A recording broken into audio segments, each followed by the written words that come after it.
learned over time, and it's actually a safety mechanism, and it's a trust issue, really, that you have with yourself and other people based off of what they've done to you and how it's perceived. It's kind of one of those things where it's like, shoot, I do it myself because most people in life have disappointed you in the things that you were expecting from them, so you just do it yourself. And that, again, is a safety and a trust mechanism that people put up because it's easier to do that than to trust someone else with something that you don't know if they're going to fulfill or not. But as I said before, I'm pretty transparent, I'm pretty open, that I can say I'm one of those people that won't ask for help. Because, again, like we talked about earlier, the world just kind of put us in this place where it's like we're expected, not even just as black women, as women, to hold things down because that's what we're used to doing. And that's just a mindset that we have to kind of get out of. And it takes work. It takes, being honest with ourselves, being open with other people, and then gradually doing something outside of your comfort zone where you're giving people responsibility. And, before you know it, you have broken that barrier for yourself. You've opened the door of opportunity for someone else. And you're able to just be a better person than you were yesterday. And that's really all it's about. That's awesome. One thing I want to ask you guys about, because what you guys are talking about is an extremely stressful life.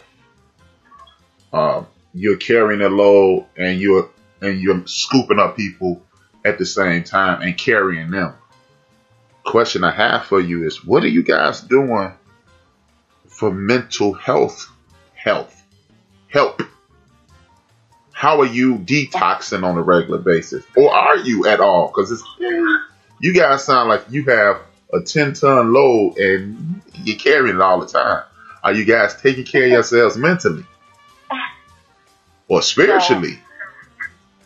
Well, for me, I actually work in mental health services.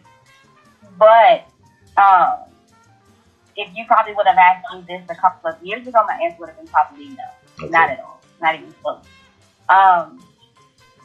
And learning your mental health and learning how to function in it and learning how to manage all of the things that you have to do on a regular basis, and then learning you as a, right?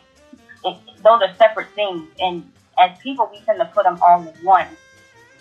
All of the obstacles, all of the triumphs, all of the things that we gotta, we load them onto our back, along with our own personal issues, and we load those on the back too. And eventually you have to separate the two. You have to separate that 9 to 5. When it's 5, that's it. When your friends want to hang out, it's you and your friends time. When it's you and your relationship, it's you and your relationship. But you have to have time for yourself. You have to have, maybe go get a mani-pedi, go to the spa, go to the park, go read a book. Whatever that me time looks like for you is a requirement to be a successful person, not even just in business, but as an individual. You have to figure out what your thing is. As I always tell you, you can't love another person until you fully love yourself. And loving another person means you have to fully understand the ins and outs of who you are, how you function, what you don't like, to know how to properly love another person or for someone to properly love you as an individual. And that goes hand in hand with what you talked about earlier about how do you handle the relationship stuff along with trying to do a business. You need to have a you moment to protect your mental health. You got to protect your relationship with yourself too. Yeah. Mm-hmm. So I'm huge on mental health. I am a huge advocate. I've done several programming for my community on mental health, particularly the youth, just because I think a lot of people don't think that the youth have mental, stress, and a lot of students don't feel like they can go to their parents or their teachers or their counselors and talk about the struggles that they have. So I'm very big on that. And what I do, I am huge on turning off my phone. I will let everyone know that I'm alive, I'm okay, but I'm going to turn off my phone for a couple of hours. And I meditate.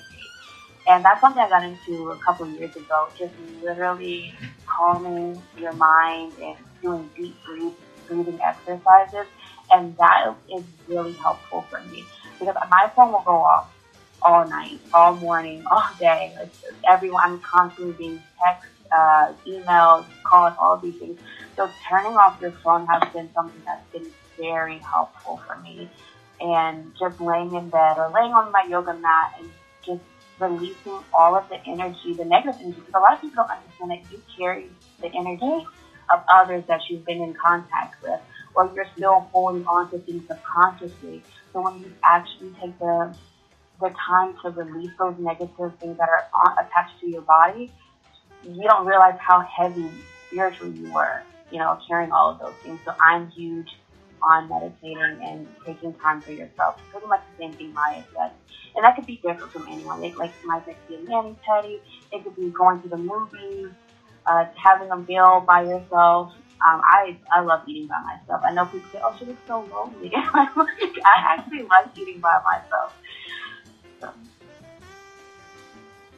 Yeah, pretty much the same. I will say having a therapist has been the number one thing for me. When you don't have nobody else to talk to about that ridiculous business nonsense, you just unload on I unload on my therapist. Like you guys do, like Courtney said, yoga. I wake up in the morning, I do yoga, and creating a routine. That has been so important. When you're constantly busy all the time, it feels like your head is being pulled into multiple different directions. I like to make sure I'm doing the same thing every day, at least for most of it. And then if I get too overwhelmed, I take a nap. I'm good for being like, girl, I need 2 hours. I'm going to go take a nap. Fortunately, I have that time during the week.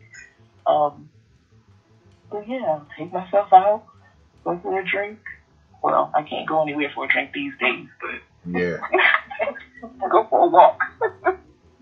And before we started the show, I asked how you guys were doing COVID. How are you handling this? What kind of clamps has this put on you? Well, in my case, it really hasn't done much because my office is essential, so we're still technically been going into the office every day because, again, like I said, we work in mental health services. And it really hasn't been difficult. It's been some challenges just seeing people and how they function with this whole pandemic, and really realizing that between 2019 and 2020, there has been a significant amount of people who actually have mental health challenges and were really exposed this year to dealing with that because they didn't have an outlet, which then made it really difficult for people to stay in the house with certain people. Kids, unfortunately, during this time have been harmed because they're living with someone who, again, may have a mental health challenge, and they don't have an outlet. The kid doesn't have an outlet. So you have to see, the results of that, and it's not pretty. So this year, if it didn't do anything else for, others, it made me pray a little bit more. And just really just put my faith in God a little bit more, just because of what's going on. And I guess not really just because of what's going on, but even more. Because people are going through a lot of stuff that we don't think about on a regular basis because we don't have to go through.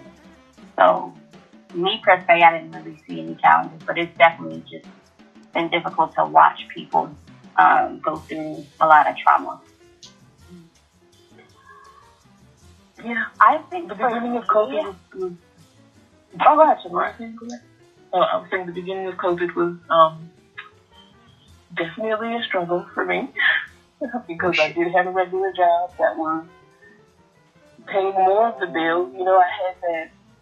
I had a safety net, and then shutting down the entire country kind of made me have to really focus on my business and be able to learn all the little things so I could grow even more. Because I lost half of my business at the beginning. So it's just now that I'm being able to find more people and connect and grow. That's awesome. That is totally awesome because a lot of small businesses sank during this situation, and I'm glad you guys were able to maintain. Which leads me to another question, which is, how do you guys determine what is success?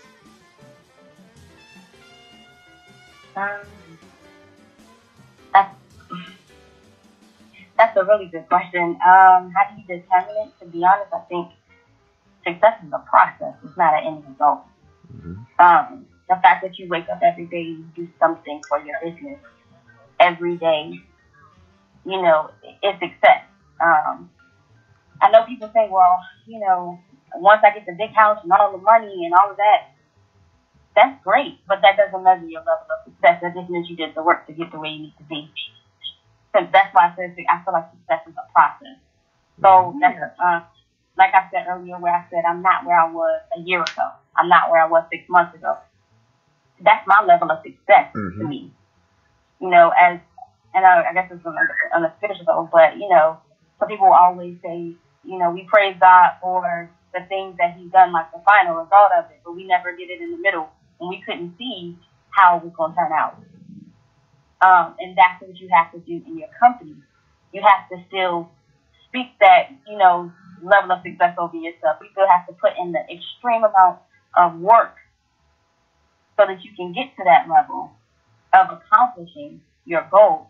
And if this week you had 20 things on your list and you check them off, that's your level of success this week. What's your next level of success?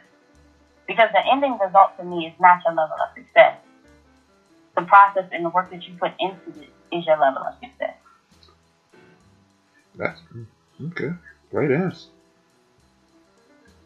So for me, I measure success in my field I would have to agree with Maya, but for me, it's more on the client's end. I worked with a client that was painfully shy. I mean, getting her to knock on doors and collect signatures was a very difficult task. But by the end of the campaign, she was speaking to people. She would walk up to them. She would shake their hand. Hi, I'm so-and-so. I'm running for state representative in your district. And the fact that I didn't have to push her and nudge her, for me, that was success because I helped someone to get out of their comfort zone and do something that they normally wouldn't do. And I was able to empower her. So for that, I would say that is my success, is seeing and impacting someone in a positive manner and helping them become a better version of themselves. That's how I would measure my success. But I would also kind of blend it in with Maya, because I think success is always something that you have to keep attaining. It's not something that you reach and you're like, okay, I've reached it now. I'm done. There's nothing else that I can do, because you can always be better in your field. There's a poem that I love. Is what is it? Best, better, best. Never rest until your better is your best. Oh, good, better, best. Never let it rest until your good is better and your better is best. So that's something that I have. I actually have it on my dry erase board in my room. Every time I'm working, I always glance up at it and continue to make myself a better version. And like Maya said previously in this interview, is that the only competition that you should be in is with your yesterday self. That's awesome. It's very similar for me, but I will say there's a couple of things. Are my bills paid this month? Yay. I'm so happy because I'm not going to lie to you and tell you that some months it doesn't look good. Some months it looks a little empty. But if I'm able to pay my bills, that's the first success. And to be able to continue to dream and dream bigger and make sure that I'm not stopping right there. As long as I keep going, I feel like I'm successful. Because there are a lot of people who stopped. It didn't go right. It didn't work out. And that was it. That was the end of it for them. But it's really all in mindset. Just like Maya and Courtney said, what success did I have today? Did I check off that thing on the list? Cool. I'm happy. And it really starts there. Because the big thing is you're going to keep having little successes, and then the big success is going to get there, and you're not going to know what to do. You're not going to know how to feel. You're going to feel like nothing has happened yet. But you have to really take in and enjoy the little things, because, they don't come all the time. starting a business is not. I would never tell anybody to